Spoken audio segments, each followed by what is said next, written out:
আসসালামু এভরিওয়ান, আমার চ্যানেলে আপনাদের সবাইকে স্বাগতম। তো আজকে আমি রান্না করব টমেটো দিয়ে জিওল মাছের ঝোল। তার জন্য এখানে আমি টমেটো জিওল মাছ নিয়ে নিয়েছি, আর এখানে আমি প্রয়োজনীয় সব উপকরণগুলো নিয়েছি, আপনাদের এক এক করে দেখাবো। এবার আমি টমেটোগুলো ভালো করে কেটে নেব,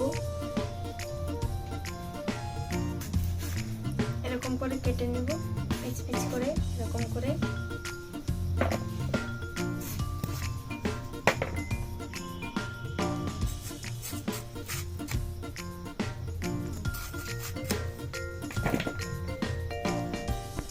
এরকম করে আমি সবগুলো কুটে নিব, এরকম করে পিস পিস করে।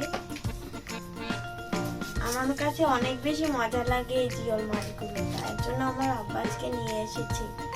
আমার আম্মু অনেক বেশি খেতে ভালোবাসে এটা। তো আমার সবগুলো টমেটো কোটা হয়ে গেছে, এবার এগুলো আমি ভালো করে ওয়াশ করে নেব। আমি আগে থেকে ধুয়ে রেখেছিলাম, তারপরে আবার ওয়াশটা করে নিচ্ছি।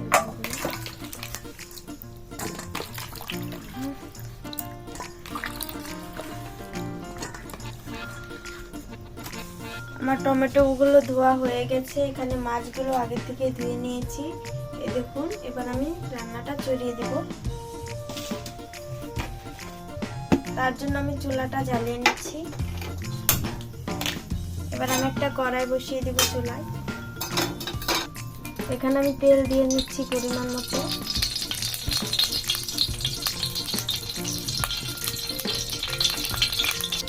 এবার আমি জিরে দিয়ে দিব, আর একটা তেজপাতা আমি এরকম করে ভেঙে দিয়ে দেব।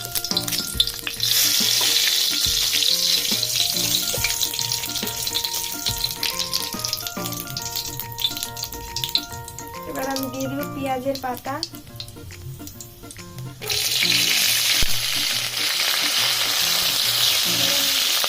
এবার আমি দিয়ে দিব পেঁয়াজ কুচি। এই সবগুলো আমি ভালো করে ভেজে নেব। দেখুন, এখানে আমি শিলনোড়ায় পেঁয়াজ বেটে নিয়েছি। এরকম করে যদি আপনারা শিলনোড়ায় পেঁয়াজ বেটে তরকারিতে দেন, তরকারিটা খেতে আলাদা ধরনের মজা লাগে, অনেক বেশি মজা লাগে। আপনারা একবার এরকম করে বেটে তরকারিতে দিয়ে খেয়ে দেখবেন কেমন লাগে। তো আমি এইসব ভাজা হয়ে গেলে চুলার আঁচটা বাড়িয়ে দিলাম, কমিয়ে দিয়েছিলাম।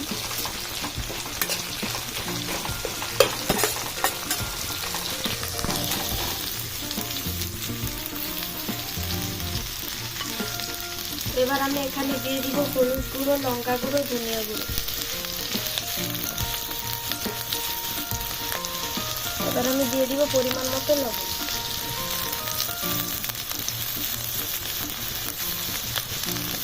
তারপরে নেড়ে ছেড়ে দিব।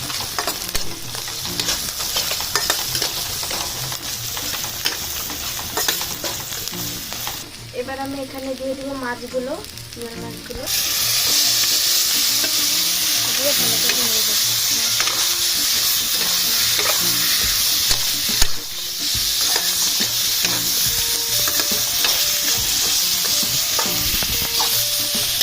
দিয়ে আমি এখানে দিয়ে দেবো কাঁচা লঙ্কা, আর শিলনোড়ায় পেঁয়াজগুলো বেটে রেখেছিলাম সেগুলো দিয়ে দেবো।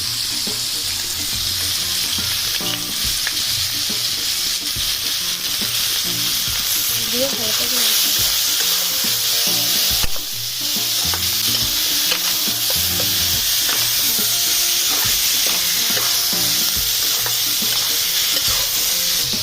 এবার আমি এখানে কষানোর জন্য অল্প পানি দিয়ে দিই।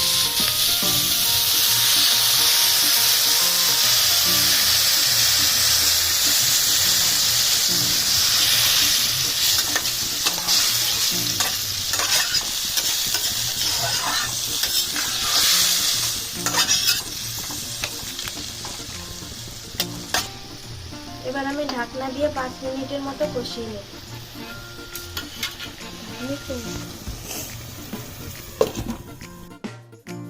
এদিকে আমার মাছ কষানোটা হয়ে গেছে। এবার আমি একটু নেড়ে দিয়ে, এদিকে হয়ে গেছে, এবার আমি এই টমেটোগুলো দিয়ে দিই। দিয়ে আমি ধীরে ধীরে নেড়ে দিব, নাহলে মাছগুলো ভেঙে যাবে।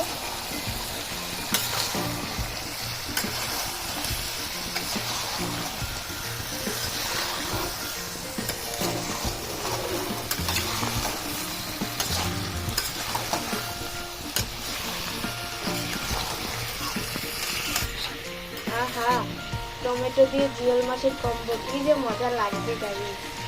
এরকম করে নেড়ে দিই। এবার আমি ঢেকে দিব। এদিকে আমি টমেটোটা কষিয়ে নিলাম, ভালো করে সিদ্ধ হয়নি, আর একটু সিদ্ধ হলে আমি পানিটা দিয়ে দিব। আমি পানি দিয়ে দিব।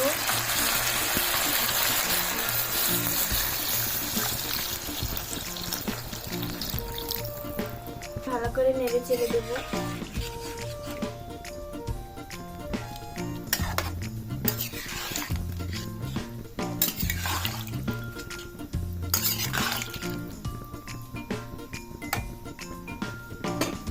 এবার ঢাকনা দিয়ে 6 মিনিট ফুটিয়ে নিলে আমাদের টমেটো দিয়ে জিওল মাছের ঝোল রেডি। এই দেখুন আমার তরকারি রান্নাটা হয়ে গেছে। এবার আমি নামিয়ে নেব।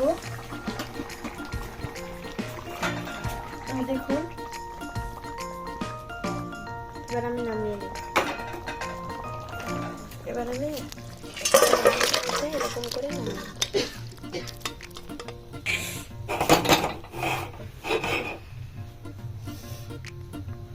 এবার এটা কি সুন্দর সিদ্ধ হয়ে গলে গেছে।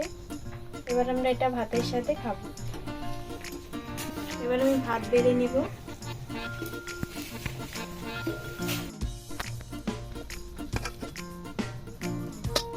এবার আমি তরকারিটা বেড়ে নিব।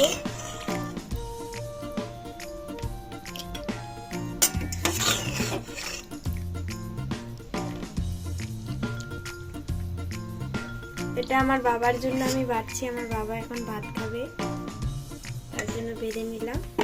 এবার এটা আমি আমার বাবাকে দিয়ে আসবো। তো আজকের ভিডিওটা এই পর্যন্তই, টাটা।